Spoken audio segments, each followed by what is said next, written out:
మంత్రి నేను ఇవాళ రేవంత్ రెడ్డి గారిని సూటిగా ఒకటే ప్రశ్న అడుగుతున్నా. అయ్యా, మీ టాయిలెట్ మీరే కడుక్కుంటున్నారా? మీ ఇళ్లల్లో మీ టాయిలెట్ మీరే కడుక్కుంటున్నారా? మీ పిల్లలు పోయే బడులల్లో పిల్లలు వాళ్ళ టాయిలెట్ వాళ్ళే కడుగుతా ఉన్నారా? మీ మంత్రులు వాళ్ళ టాయిలెట్లు వాళ్ళే కడుక్కుంటున్నారా?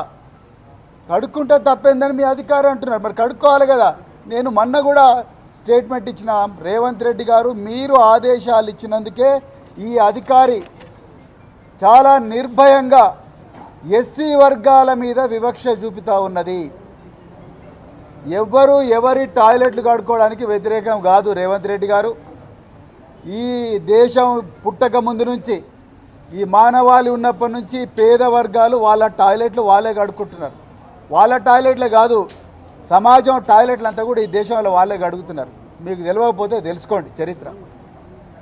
ఇవాళ వాళ్ళు ఎన్ని రోజులు రా బాబు ఈ పని, ఎన్ని రోజులు రా ఈ పారిశుద్ధ కార్మికుల పని చేయాలి, ఎన్ని రోజులు ఈ బాంఛన బతుకు ఉండాలి, ఇప్పుడన్నా మాకు మరి విముక్తి రాదా అని చెప్పి ఆనాడు మరి గురుకులాలు పెడితే ఆ గురుకులాలను కేసీఆర్ గారు చరిత్రలో ఎన్నడూ లేని విధంగా 1000 గురుకులాలుగా మార్చి ఈ పేద వర్గాలు, ఎర్ర బస్సు ఎక్కలేని కుటుంబాలు ఎయిర్ బస్ ఎక్కాలి, ఏరోప్లేన్ ఎక్కాలి, విదేశాలకు పోవాలి, ఇంగ్లీషు చదువుకోవాలి.